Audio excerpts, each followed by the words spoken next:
السلام علیکم ورحمۃ اللہ وبرکاتہ۔ ومن الناس من یتخذ من دون اللہ اندادا یحبونہم کحب اللہ۔ جیسی ہمیں اللہ سے محبت ہونی چاہیے ویسی ہمیں اپنے بزرگوں سے، اور وہ بھی فوت شدہ بزرگوں سے، ہم قبروں پہ جا کے ان سے اپنی حاجت وہ کے لیے جاتے ہیں۔ حاجت روا ہیں، کوئی مشکل کشا ہے، کوئی داتا ہے، کوئی گنج بخش ہے، کوئی دستگیر ہے، کوئی غوث اعظم ہے۔ لعنت اللہ علی الکاذبین، اللہ کی لعنت ہے ایسے لوگوں کو، جو ان لوگوں کو، قبروں والوں کو، جو زندگی میں نہیں سن پاتے تھے، کرتے تھے، وہ اب مرنے کے بعد سننے لگے۔ افسوس ہوتا ہے سن کر کے، جو آدمی زندگی میں نہیں سن پاتا تھا، جو چل نہیں پاتا تھا، دو آدمیوں کا سہارا لے کے چلتا تھا، وہ اب جو ہے مرنے کے بعد لوگوں کی مدد کر رہا ہے، لوگوں کو اولاد دے رہا ہے۔ لعنت اللہ علیہ الکاذبین، لوگوں کی نوکری دلوا رہا ہے، لوگوں کو بزنس چلا رہا ہے۔ اور اللہ تعالیٰ قرآن میں کھلے الفاظ میں کہہ رہے ہیں وَمِنَ النَّاسِ مَن يَتَّخِذُ مِن دُونِ اللَّهِ أَندَادًا يُحِبُّونَهُمْ كَحُبِّ اللَّهِ۔ جیسی مجھ سے محبت ہونی چاہیے اللہ سے، ویسی یہ بزرگوں سے محبت کرتے ہیں، اپنے فوت شدہ بزرگوں سے، ان کے پاس اپنی حاجت کے لیے، اپنی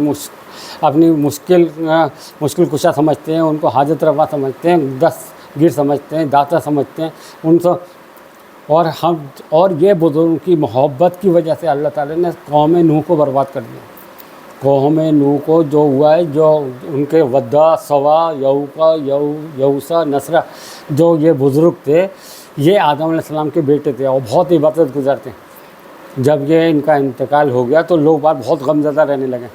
جب غمزدہ رہنے لگے تو وہاں پر اپنے ایک جگہ اکٹھے ہو جاتے تھے، وہاں پر کہتے تھے، بہت روتے تھے، گڑاتے تھے کہ ہمارے بزرگ چلے گئے، ہمارے سامنے تھے۔ تو شیطان آیا ان کے پاس حاضر۔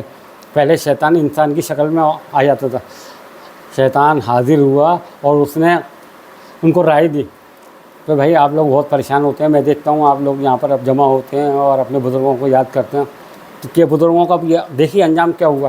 اب آپ بزرگوں کو یاد کرتے ہیں اور روتے ہیں، تو ایسا کرتا ہوں میں یہاں پر جو ہے ان کا اسٹیچو بنا دیتا ہوں، جو ہے ان کی مورتی یہاں پر بنا دیتا ہوں۔ ان کو شیطان نے ان کو رائے دی۔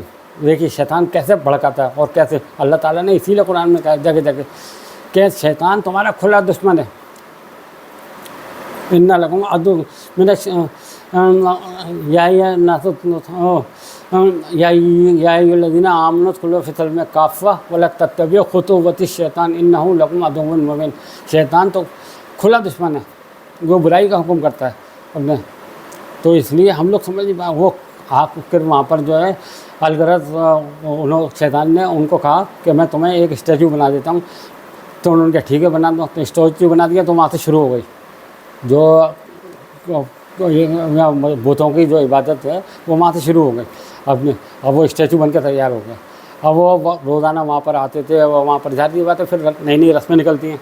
وہ خالی یہ تھوڑی ہوتا ہے کہ بھائی یہ اسٹیچو بن گیا تو وہاں پر آ کر کہ بھائی ہم نے دیکھ لیا بزرگوں کو، اپنے بھائی بزرگ سے چلے گئے، اب تو دیکھنا کیا ہے اپنے، لیکن نہیں، اب وہ وہاں پر شروعات ہو گئی۔ اب دھیرے دھیرے کر کے اس کے اندر جو بھی ہونی تھی اپنے، تب وہاں پر منتیں بھی مانی جانے لگی، یہ بھی ہونے لگا کہ یہ ہمارے حاجت روا مشکل کشا وہی بننے لگے۔ وہ اللہ کو سب کو بھول گئے، وہ ان کی ساری خواہشیں، ساری حاجت، ساری چیزیں سب وہی اب وہ پوری کریں گے۔ وہاں پر آ کر کے وہ اپنی ساری منتیں ماننا، ساری چیزیں ان سے کہنا کہ ہمارا یہ کام اٹکا پڑا ہے، ہمارا نوکری اٹکی پڑی ہے، ہمارا کاروبار اٹکا پڑا ہے، تو وہاں ان سے کہنا، اللہ کو تو بھول گئے، اب وہ بزرگوں سے چلنے لگا۔ شیطان کتنا بڑا ان کے اندر وہ ڈالا اپنے، اور شیطان تو ہٹ گیا راستے سے، اب وہ ان کے اندر زندگی بھر کے لیے یہ چیزیں ڈال دی، اب وہ اسی میں کرنے لگے۔ اور پھر بعد میں ایک دن پھر شیطان آیا، کہنے لگا آپ لوگ یہاں پریشان ہوتے ہیں اپنے بزرگوں کے، یہاں پر آنا پڑتا ہے آپ کو، تو ایسا کرتا ہوں میں چھوٹے چھوٹے بنا دیتا ہوں، تو آپ کو اپنے گھر میں رکھ لیجیے، وہیں پر ہی آپ نے دیکھ لیا کریے، وہیں پر ہی کر لیا کریے جو بھی کرنا ہے آپ ان کے، ایسا کر دو۔ اب وہ چھوٹے چھوٹے بنا دیے، وہ ایسا کرنے لگے۔ اب دیکھ شیطان نے ان کو شرک میں کیسے ڈھکیلا۔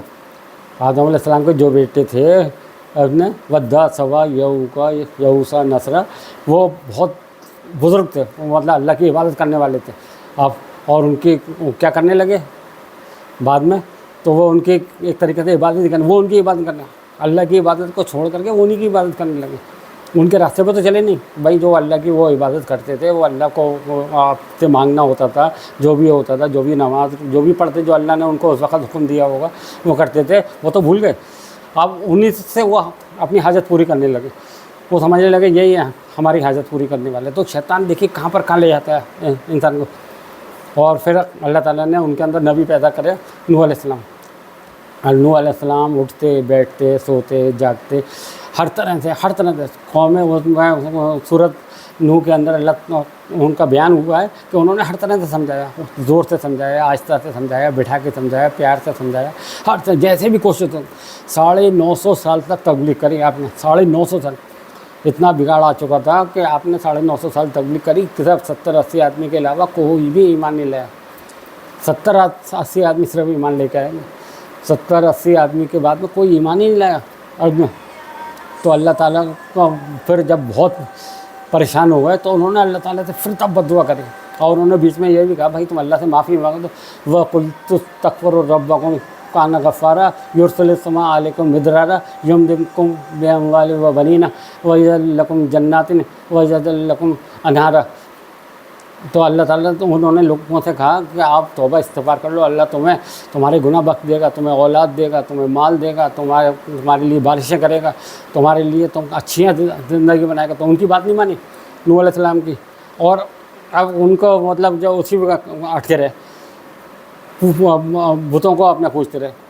صرف 70-80 لوگ جو بیچارے غریب تھے, اور زیادہ تر لاتی غریب ہیں, ایمان جو لانے والے ہوتے ہیں غریب ہی لاتے ہیں. تو بیچارے وہ غریب جو تھوڑے بہت لیتے, تو اللہ تعالیٰ نے پھر ان کو کشتی بنانے کا حکم دیا. پھر اللہ تعالیٰ نے انہوں نے کشتی بنائی, اتنی بڑی, کہتے ہیں اتنی بڑی کشتی تھی کہ 600 ٹرین کے ڈبے اس میں سما سکتے تھے. جو آج کے ٹرین کے ڈبے ہوتے ہیں 600 سما سکتے تھے. تو انہوں نے ایک کشتی تیار کری, اور اللہ کے فضل سے چل رہی تھی وہ, مطلب اس میں کوئی لنگر ونگر کچھ نہیں تھا. اللہ تعالیٰ نے کیا تھا, میرا نام لے کے چلے گی, اور میرا نام لو اور اس میں بیٹھ جاؤ اور یہ چلے گی. کہاں پر رکے گی یہ بھی اللہ کو معلوم تھا. اور اللہ تعالیٰ نے آسمان سے پانی برسایا, اور زمین میں سے کلے پھوٹ گئے پانی کے جگہ جگہ. تو اب جب آسمان سے بھی پانی پڑ رہا اور زمین سے بھی کلے پھوٹ گئے, تو پورے پانی چلتا چلا گیا. اب ان کا لڑکا تھا وہ پہاڑ پہ چڑھ گیا. وہ کہنے لگا میں تو بچ جاؤں گا پہاڑ پہ. بھائی اللہ کا جب عذاب آتا ہے تو کوئی نہیں بچ پاتا.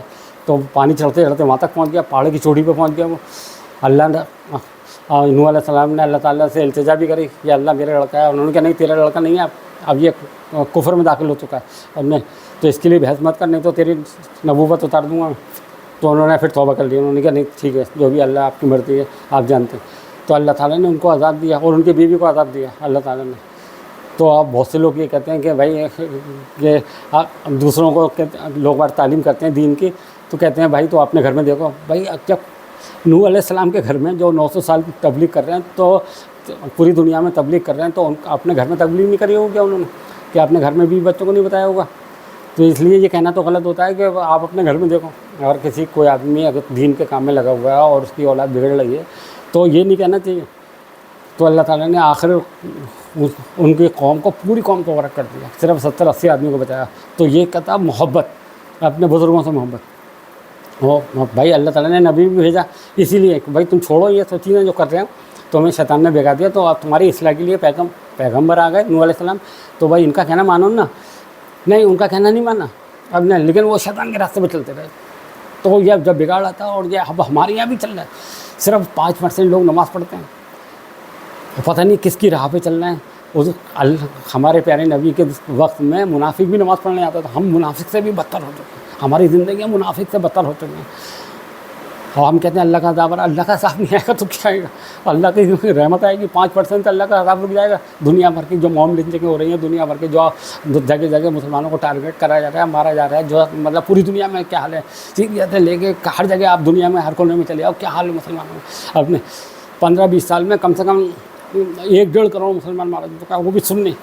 اور ہم لوگوں کی آنکھیں نہیں کھل رہی ہیں. ہم لوگ اتنے بے شرم بن چکے ہیں کچھ پوچھو میں.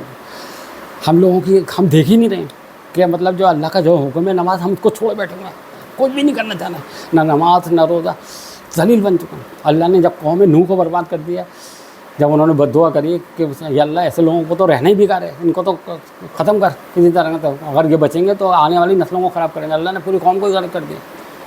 اور ہم لوگوں کا بھی اب یہی حال ہوتا ہے. مسجدیں ویران پڑی ہوئی ہیں, مسجدوں کے اندر آدمی نہیں ہے. آپ کسی بھی مسجد میں چلے جاؤ، فجر میں ایک سب نہیں ہو پا رہے، کہتے ہیں ہم فلاں پڑھ دیں گے، ہمارے نبی محمد صلی اللہ علیہ وسلم کے وقت میں پوری مسجدیں بھری رہتی تھیں، اپنے منافق بھی نماز پڑھنے آتے تھے، جبکہ منافق جہنم کے سب سے نیچے حصے میں ہوں گے، اور ہم منافقوں سے بھی بدتر ہو چکے ہیں۔ یہودی کہتے ہیں کہ اگر یہ فجر میں جتنے آ گئے تو یہ غالب آ جائیں گے، یہ بات ہمیں سمجھ میں نہیں آ رہی، یہودیوں کو سمجھ میں آ رہی ہے اور ہم ظالموں کو سمجھ میں نہیں آ رہی۔ اللہ تعالیٰ ہم سب کو ہدایت دے کہ پوری دنیا میں نفسا نفسی ہے، لیکن یہ قوم تو کھاؤ والا قوم بن چکی ہے، کھاؤ چکن بریانی کو، وہاں دکان تھی کتابوں کی، وہاں پر بھی چکن بریانی کی دکانیں کھل چکی ہیں اب نے، جبکہ کہا ایمان والا ایک ہاتھ میں کھاتا ہے اور کافر 7 ہاتھ میں، اور ہم اس وقت 7 ہاتھ میں کھا رہے ہیں، چائے کی دکانوں پہ اس کی ماں کی بہن کی یہ سب کرنے میں لگے ہوئے ہیں۔ اللہ تعالیٰ اس قوم کو بچا کسی طرح سے بھی ہدایت دے اس قوم کو۔ ہم لوگ دیکھ نہیں رہے ہیں اپنے آنکھوں سے، قرآن بڑا قرآن کو تو اٹھا کے رکھ دیا ہم نے، پیٹھ پیچھے ڈال دیا۔ اللہ تعالیٰ ایسا حفاظت کرے۔